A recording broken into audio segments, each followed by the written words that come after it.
The power of unifying and long-term thinking.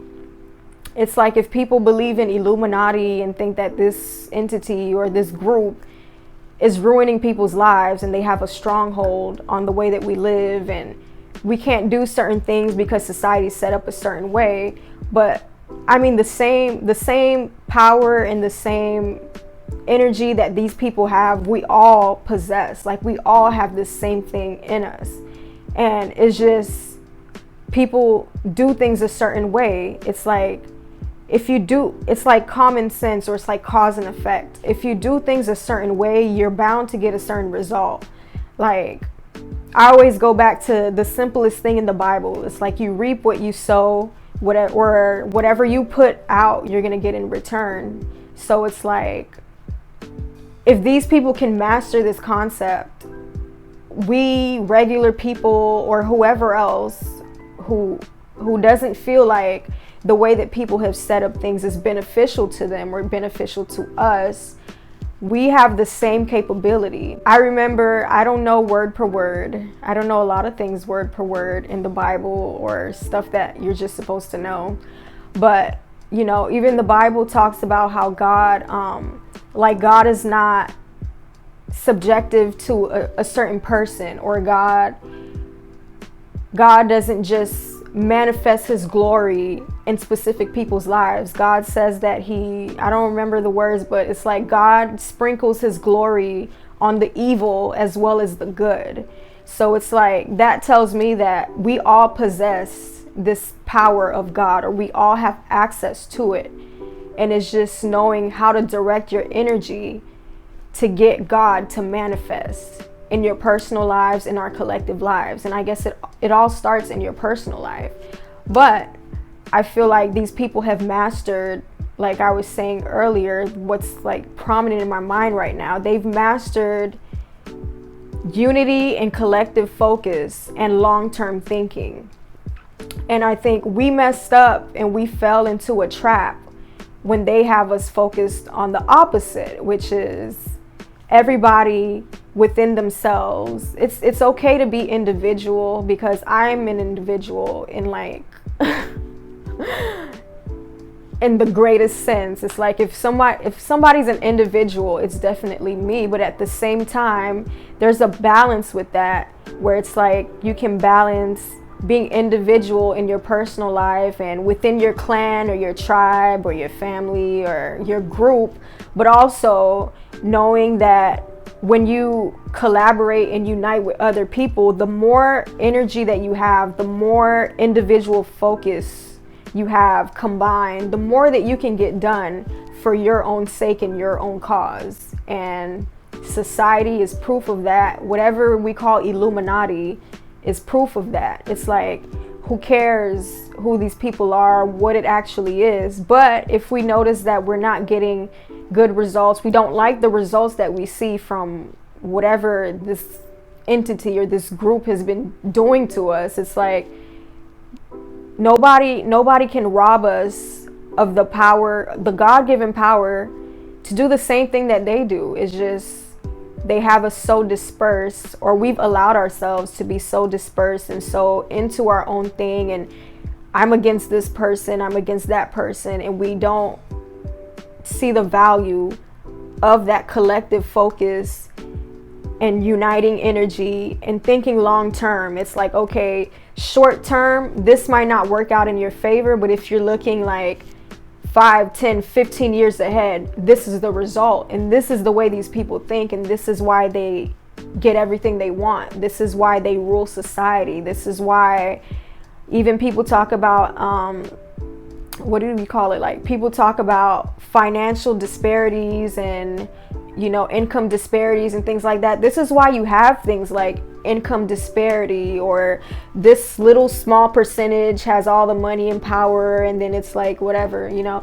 This is how things like this happen. It's like certain people know how to direct their energy, they know how to collaborate, they know how to focus on an agenda, and they know how to think long term. And I think that is our biggest that's our biggest downfall. Everything that we see like that's prominent today is is a result of us just being so like dispersed and like, so I don't want to say easily manipulated, but that's what we've kind of become. And within that, it's like we're so scattered in our thinking, and it's like we know that these things are happening. We know that these groups are, orchestrating situations. We know that there's these income disparities. There's this power struggle between the average person and the rulers that be or whatever. But it's like,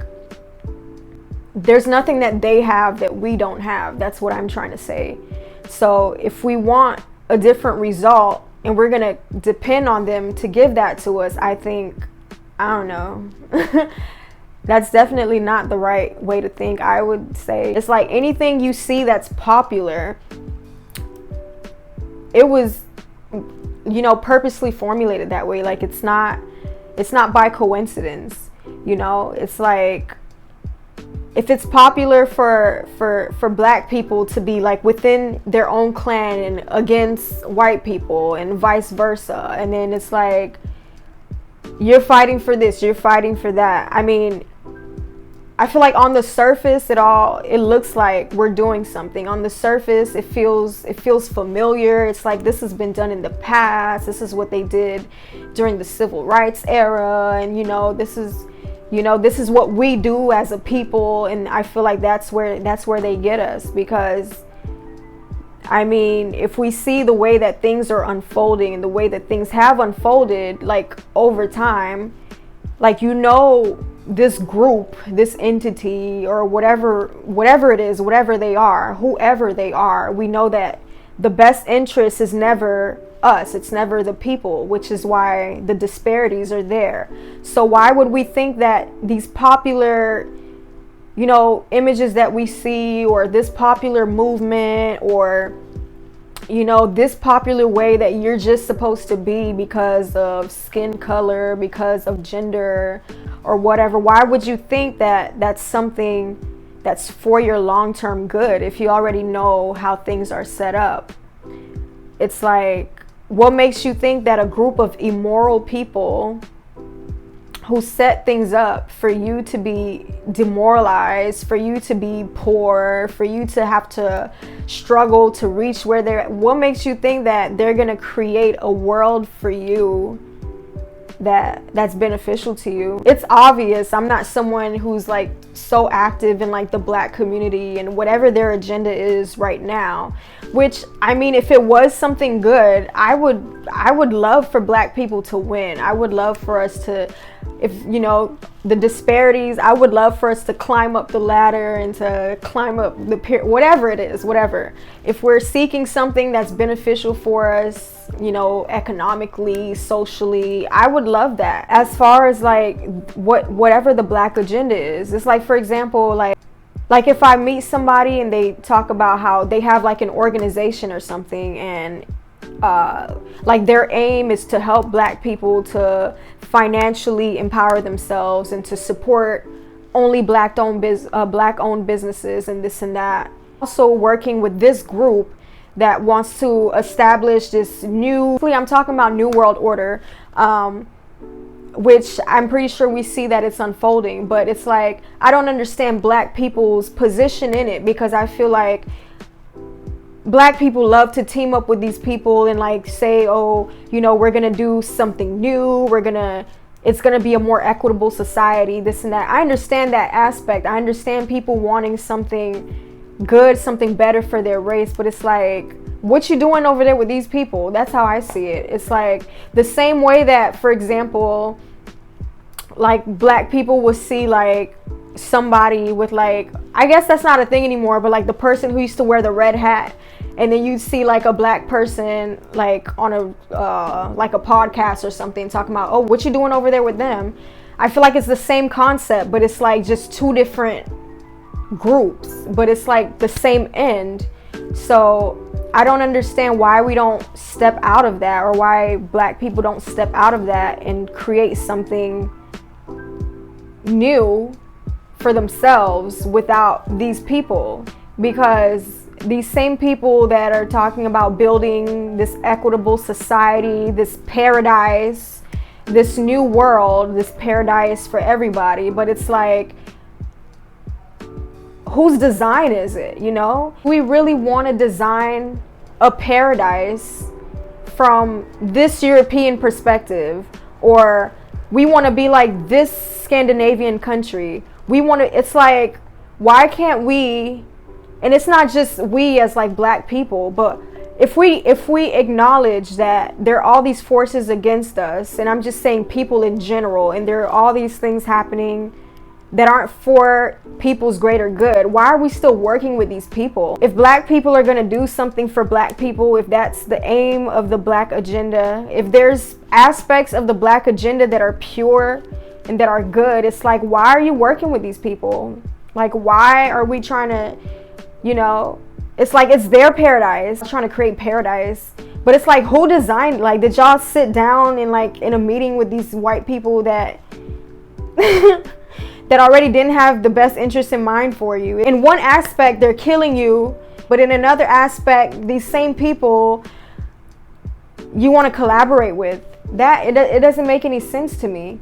It's like the same people who throw poison at the black community, who sabotage the black community, we still want to sit there and work with them in different aspects. It's like, I don't understand. And then it's supposed to be paradise. It's supposed to be a heaven on earth type. I don't understand. Okay, New World Order. What makes that heaven on earth exactly? It's like, what about that says paradise? What the fact? Okay, more technology. Okay, fourth industrial revolution. Oh, we can print homes now. We can whatever. We can put a chip in your brain. We can do, okay, great, more technology. And it's not, there's nothing wrong with technology. Like, there's nothing wrong with, if, you know, there is going to be a fourth industrial revolution, there's nothing wrong with that. Yes, new technology. I mean, that's what advances civilization. There's nothing wrong with it. The more civilization advances, the more technology there's going to be. I understand that. But it's like, is that all there is? Okay, technology, and then we're going to try to funnel funds to lower income communities by any means, and those means are higher taxes and isolating different groups, concentrating the energy within different groups. What makes the New World Order, what makes the fourth industrial revolution, what makes that paradise within itself? What makes a more equitable society? What makes that paradise within itself? It's like, how can you say this is going to be paradise if people are still suffering, people are still unhappy, people are still controlled, people are still taught to hate each other? And it's like, it could seem like, to say that, oh, people are taught to hate each other, it could seem like it's something like, that's just my opinion, that's just up in the air, that's just something that you just come up with. No, but it's reality. And it's like, if anybody looks at the trends of how society's been unfolding, if we look at the media, if we look at advertising, if we look at what's marketed to different groups, I mean, it's proof that, you know, we're being taught to hate each other. It's like, any way that you look at it. I mean, if you're actually paying attention, it's like, it's not something that you just make up or you just say because you want to say it or it's just your opinion. No, it's a reality.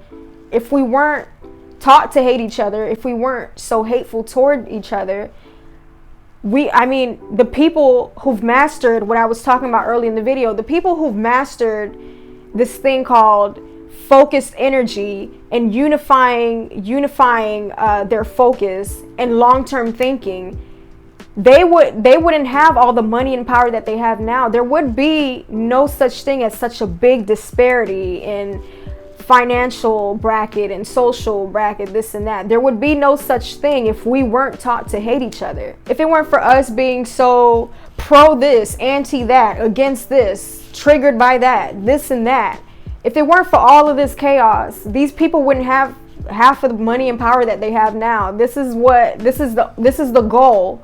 And the end is capital. So my thing is, what is this paradise? First of all, what is this paradise that people speak of? Paradise on earth, heaven on earth, a new world. What is it exactly? How is it going to benefit people? What? It's like, okay, we're going to slowly climb this economic ladder. To be honest with you, I don't even see it, because when people who I see that are pro this agenda, when I hear them speak, they always say, oh, we have such a long way to go. So it's like, what's really happening, you know?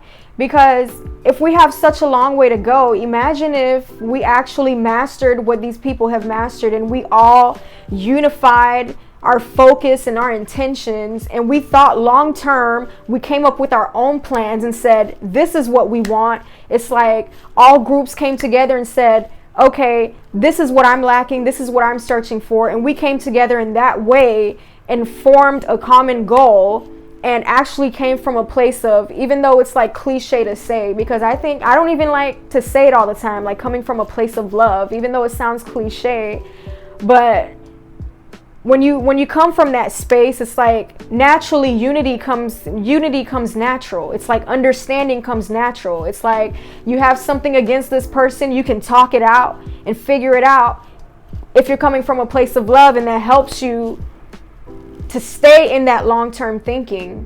Because it's like, to be honest, I feel like the average person, or us day-to-day people, our advantage is that we're real people. That's our advantage. It's like somebody who can create a world that's so messed up that they have to go through all of these lengths to try to reorganize it, and you know, and make it a better world, and like get us to submit to their long-term agenda that's gonna help them profit the most and trickle down to society, whatever. I mean, a person like that, who to get to their end, they're so ruthless. Like they'll literally poison different communities. They'll pin people against each other. They'll kill people at numbers, like astounding numbers. Like people like that, advantage in comparison to them, because we're actually real people. We can feel. We have the capacity for empathy. You know, we have this aspect of us that is still human. Like someone who would create a society like what we're seeing now, they lack something. And these people aren't fully human. It's like somebody who can be so hateful and so evil and have us so against each other and so against ourselves, living lives that don't edify our souls, having us feeling so trapped, having us like kill each other by design. These people are not human. They're not capable of what we're capable of, and that's empathy, that's love, that's understanding. So they do things by any means. We don't have to go to we don't have to go that far to get things that we want. If we operate from a place of love, there's so much that we can do, as cliche as it sounds, like I was saying before. But naturally, if we come from that space, it's like collaboration it's like, you know, it's effortless, you know. Maybe easier for people like that to focus and direct their energy, and for them to create the society that we have now, and for them to be so prosperous, because they're ruthless in their thinking. Like they don't think with emotions and all that, you know, that doesn't get in their way. So it's easy for them to be like on one accord and have an agenda and think long term and not get diverted. But we are very emotional people, me included. We're emotional, we're feeling people, we have empathy, we have needs, and we have our emotions that get in the way of reaching our end. So if we know that about ourselves, if we come from a place of love, that our end goal is so much easier, you know, because we're not ruthless like these people. We have emotions, different things, like they say, we're triggered, different things trigger us, you know. We've gone through things in life, you know. We're real people. We've had traumatic experiences. Like somebody can say something and it triggers something, and you don't want to mess with this person anymore, and you forgot your end goal. That's what I'm trying to say. But if you come from a place of love, it's like, okay, somebody says something, you're going to talk to that person and be like, hey, we're working with each other here. This is our end goal. So let's talk about it. Let's work through it. Let's see how we can get back on track so that we can continue moving forward, looking at our end goal, because we have a long-term plan. We have a long-term place that we're getting to. This is what we want. This is where we're trying to get. So We're not going to do it by any means like how society's been set up, where it's like, okay, they're going to have us kill each other. We have to steal in order for you to be successful or reach a certain height. You have to do X, Y, and Z and get this in return. It's like the way that it's set up now.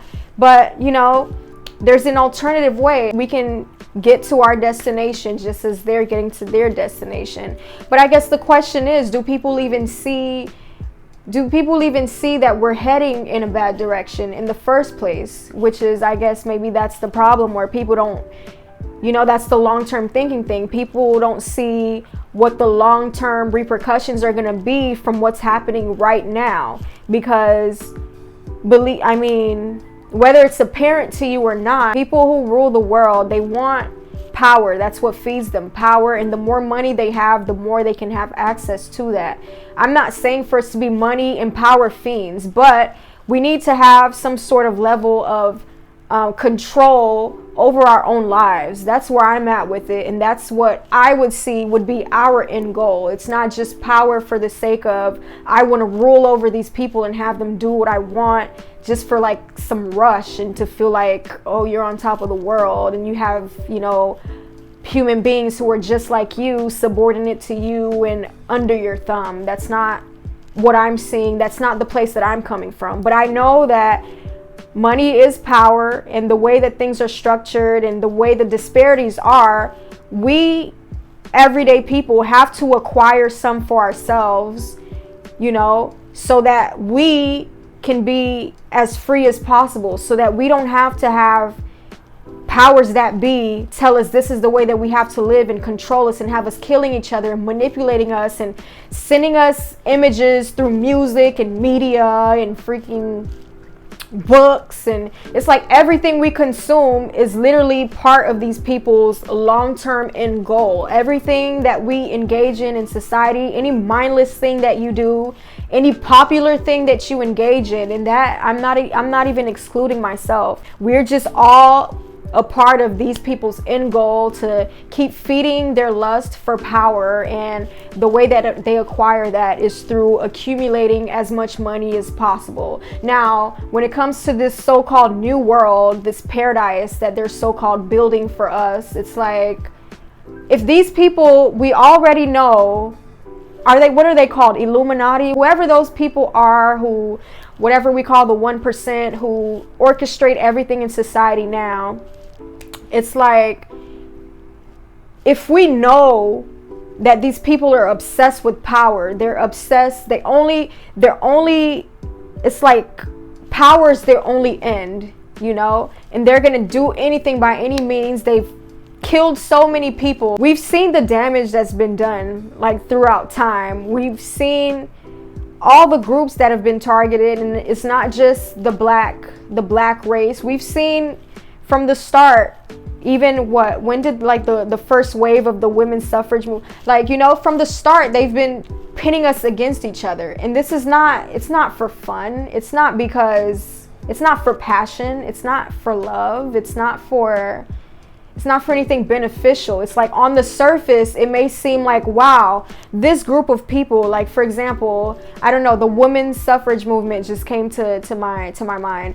Oh, we're going to give women all this freedom. You can finally do the things that you weren't able to do. You don't have to be just a housewife with no purpose and just living to fulfill the desires of this man, right? And, boom, somehow the first wave of the women's suffrage movement came about. Feminism just, exploded. If something like that is pushed and propelled forward, it's not, just for the sake. If we know how evil these people are, and this is a minority group who's been ruling society for a very long time, or the world for a very long time, we already know that these people are immoral and they see human beings as a means to an end. If they promised women, we were going to be free, this and that, what benefit is it to them? If these people, everything that they do is for this end, which is to gain power, and they accumulate that power through accumulating as much funds as possible. If they allow women, and yes, everything that we see, every movement, every social barrier that we break as a civilization or as a society, it's like they allow these things. It's like everything that we see is allowed.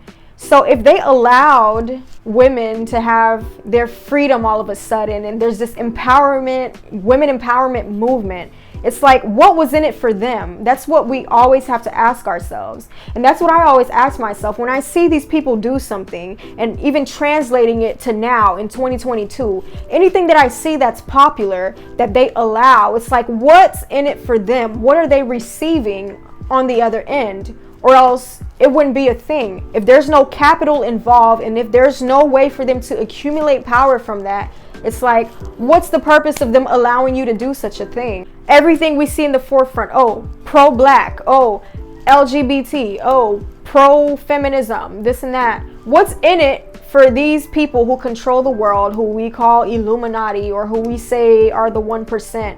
What's in it for them? And then not only that, it's like, what do we receive? It's like, you know, it's not about being a power fiend. It's not about that. It's about, like I said before, it's about control over your own life. It's like, these people have no, it's like, why is it that by default, these people get to control every aspect of your life? By default, they get to control what you do. They get to control what you like. They get to control who you do, how you do it. It's like, who are these people? I mean, from my perspective, no one has that right. No other human being has that right. This is God's right. It's like God has the right to have control over people's lives, and even God doesn't even operate that way. So who is another human being? Who is a group of people to feel like they can operate in that way and have more than godly power over our lives, because God doesn't even control us in that way. So who are these human beings to be greater than God? I don't know how we could just allow something like this and think, you know, it's okay, and think that it's just being done to us. It's like, nothing's done to us. Nothing is done to you unless you allow it. It's like, if somebody's doing something to me right now, it's like, and I know what they're doing, it's like, it's one thing to not know that somebody's doing something to you, then you're innocent, and it just is what it is. But it's like, if we're aware, and it's like, all this information is out there, it's like, all of these people have risked their lives and risked their careers, risked their livelihoods, and came out and gave us all this information about what's happening, you know, up top, like what's happening up there. We have all of this information, so we know. It's like, but we don't do anything with the information. It's kind of wrong on our parts that people have literally like opened the gates of information up to us. All we need to do is say, okay, this is what I want, and this is what I'm going to do with this information. But we just let all that just go to waste, and still give these people godly power over our lives. And not even godly, because God does not control people's lives in that way, you know.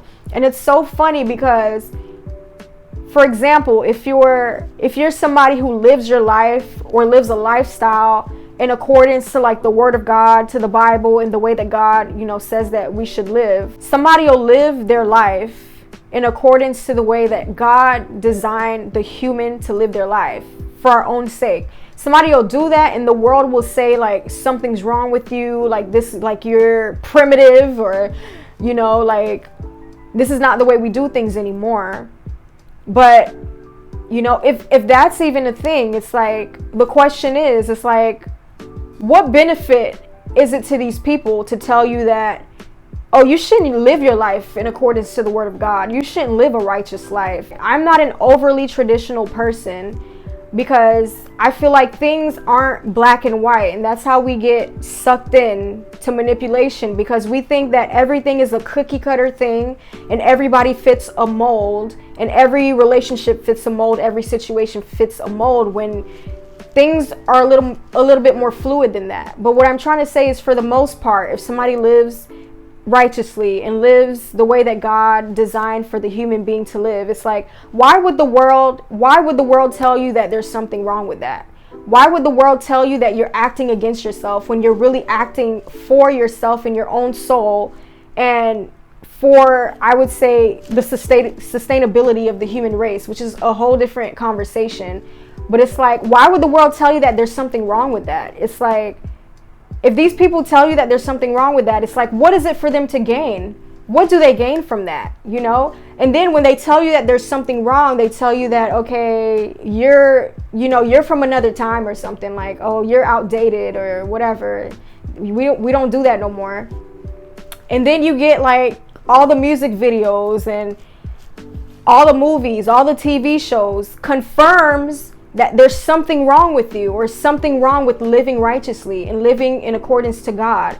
And then when you do that, what happens? It's like chaos, confusion. It's like your life is in turmoil. It's like you messing around with these people that you shouldn't even be messing with. It's like your life is upside down against our own well-being, which is living against the way that God designed for us to live. This fuels so many industries. That's where I'm going with it.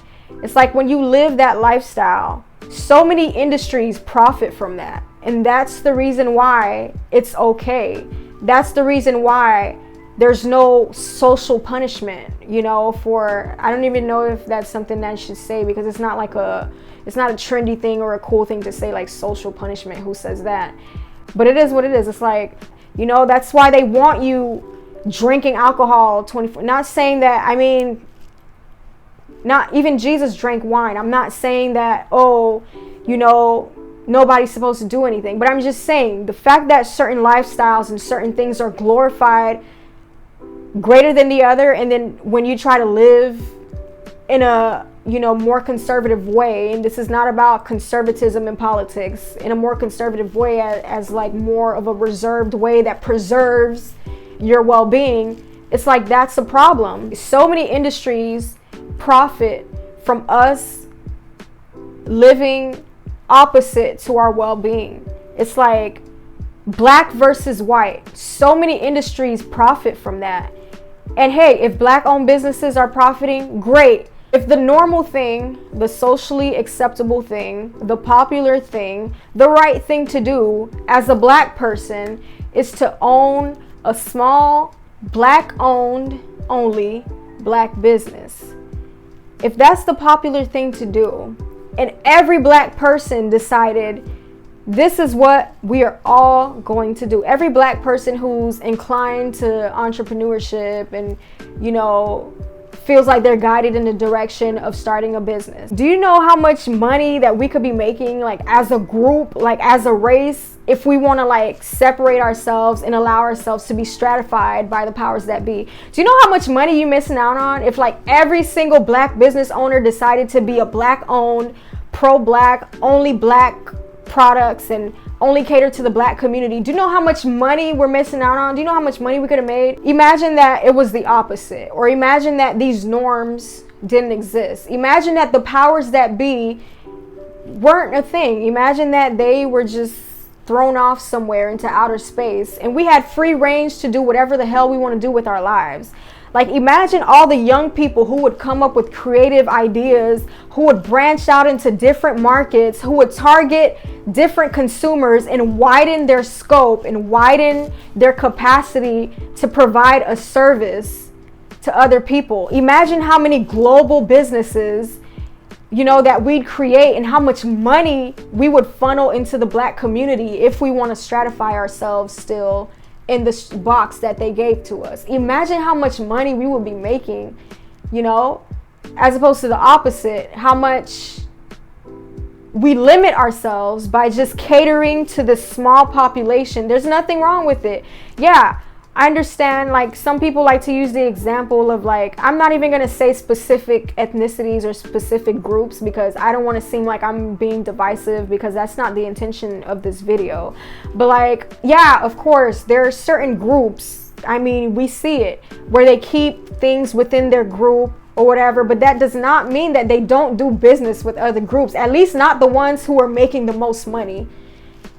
Like, sure, they keep it within the group and they grow the group, this and that, but eventually they branch out. Like, I can think of one group of people who were marginalized and were victims to genocide at some point in our civilization, and they are doing well for themselves now. Now everything that we consume practically is organized by them or is promoted by them through their so they didn't just stay within their group. They branched out. All sorts of people worked for them. Black people worked for them. People from all around the world. They've become a global entity, and they are just the face of it, you know? It's like their group is the face of this global entity, and they're profiting in all sorts of ways, and they have all sorts of businesses, and they've expanded in all sorts of ways, and they've empowered themselves as a group, and they're still standing, and they're standing strong, and they're part of that so-called 1%. Some want to say that they're a part of Illuminati. I don't know how that works. I'm not in that lifestyle. So it's like, what's really going on with these agendas out here? Like, what's really happening, you know? I guess this kind of correlates to my question earlier. Like, what is this paradise in actuality? Like, what is this thing that the black agenda is doing? Like, what's really happening? Because if it's up to this agenda, if it's up to this allowing ourselves to be stratified and tribal and all this, like, that is so disempowering, just looking from a financial economic perspective. And I'm far from an economist. I'm far from somebody who's completely financially savvy. I don't understand what the rationale is. From one aspect, there's the moral and the sense of happiness aspect of it when we talk about this paradise, this new world order, and the black equity and the black climbing the ladder movement and whatever that is. But then there's also the aspect where we could be making so much more, we can be doing so much more. And our biggest downfall is that we allow ourselves to be emotionally manipulated.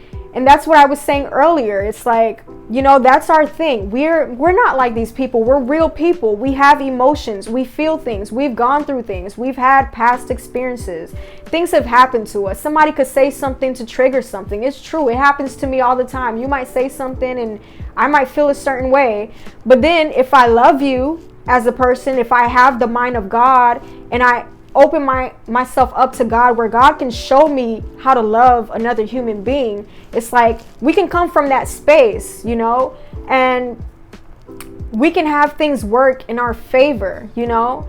Looking from a financial standpoint, if that's our goal, if that's what this is all about, if that's what socialism, workers' paradise and whatever, turn the country into, you know, make the country a bit more like the Scandinavian countries. Okay, are you from Scandinavia? It's like the people who control the world and who allow a black community to even, you know, state their cause or to even be vocal and be so out into society and be, you know, like the focal point right now, which I'm not saying there's anything wrong with it. I mean, but it's like to be so in that and not more open from a financial long-term perspective. It's like, I don't understand how that's very smart if the end goal is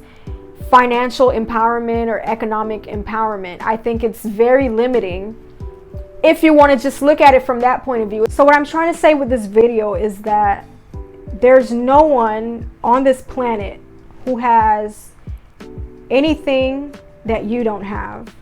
There's no power that someone possesses that you don't possess. If there's a small group that are running things that dictate our lives, that have more than godly power over our lives, there's no, it's like we're still in control of them and what they're able to do with our lives. That's what I'm trying to say. And the same end that they're able to accomplish, we are able to do the same, but it's just, where do we direct our energy? Where do we direct our focus? How long-term do we think? And how important is it for us to have control over our own lives?